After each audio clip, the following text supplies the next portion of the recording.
आज हल्दिया कॉलेज रो 42तम सांबत्सरिक दिवस यार प्रथम अध्यक्ष भाव ये अंचल मोर जन्मभूमि हूँ हल्दियागढ़ एवं ये अंचल बासिंदा भाव आज जो सांबत्सरिक उत्सवटी होता सेटा संपूर्ण भाव एक घरोई उत्सव निज घर को आसला बेल लगे एठी प्राक्तन संपादक एवं सभापति बर्तमान अध्यक्ष प्राक्तन अध्यक्ष ये समस्त गहन पुणी थे 41 वर्ष तौक फेरी गला बेलू भारी स्मृति मंजुल लगुला आज ये सांबत्सरिक उत्सवटा बहुत मंजुल होता मदार हो सदाबेल धन्यवाद मुझे समस्त को छात्र छात्री अध्यक्ष समस्त को धन्यवाद देवी एवं मो कॉलेज हल्दिया कॉलेज उत्तरोत्तर उन्नति मु सदा कामना करुथी स्वर्णाभ वर्णाभ हो हल्दिया कॉलेज भविष्य बहुत खुशी मु 2012 रु 2017 मसीहा पर्यंत हल्दिया कॉलेज पूर्वतन अध्यक्ष थी मो श्री चित्तरंजन मिश्र कॉलेज वर्तमान अध्यक्ष श्रीजुक्त शांतनु कुमार मिश्र अनुरोध क्रमे कॉलेजर 42तम सांबत्सरिक उत्सव उपस्थित रही मोर शुभेच्छा और शुभकामना कॉलेजर समस्त कर्मचारी और छात्र छात्री मानक प्रदान कली। बहुत खुशी लगिला कारण पिला संगे दीर्घ दिन पर 35 वर्षर मोर एठाकार जीवन अरे आजिर जीवन टी अत्यंत महत्वपूर्ण ये कि मुझे कॉलेजर समस्त कर्मचारी अध्यापक अध्यापिका और छात्र मान सहित भावर आदान प्रदान कली। बहुत खुशी लगिला सत कि निज घरे मुझे पुणी आसी पहुँची से भावना नहीं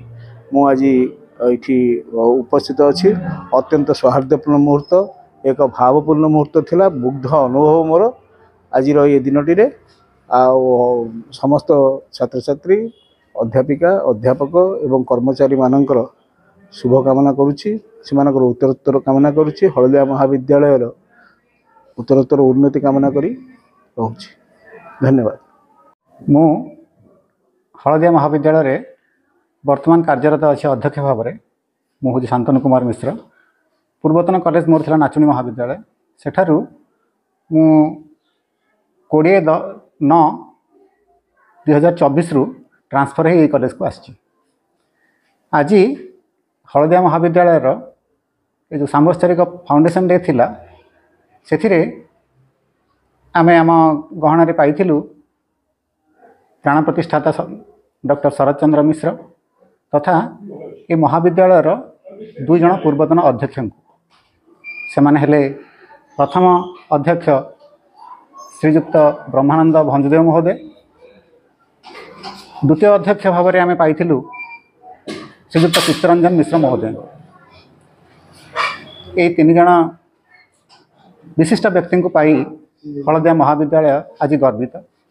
से उद्बोधन रे आमर अनुष्ठान किपरि उत्तरोत्तर मंगल हेब शिक्षक शिक्षयित्री तथा कर्मचारी माने तांकर जमिति समस्त निष्ठापूर्वक कार्य संपादन करेंगे विद्यार्थी माने नियमित स्कूल को आसी कॉलेज को आसी जमती शिक्षा मनस्क हेबे ताऊपरे वक्ता माने गुरुत्व आरोप करथिले। मु आज खुशी जे आम गहन ये विशिष्ट व्यक्ति माने पहुँची आम मानकर गौरव वृद्धि करचंती अनुष्ठान गौरव वृद्धि करचंती। यह महाविद्यालय जदिव ग्रामांचल अवस्थित तथापि यार शिक्षार्थी संख्या ढेर अधिक हाराहारी 1200 शिक्षार्थी को नहीं आम महाविद्यालय रे शिक्षादान जारी रही। मु गुरुत्व देउची जमिति शिक्षा प्रतिहत न हो शिक्षादान जमिति व्याहत न हो ओ अनुष्ठान उत्तरोत्तर मंगल हो। धन्यवाद। कॉलेज आरंभ करूँ आम 84 मसीह 16टी पिला नहीं माइनर स्कूल हॉस्टेल रे बर्तमान कॉलेज अवस्था बहुत भल 1200 पिला बर्तमान कॉलेज अच्छा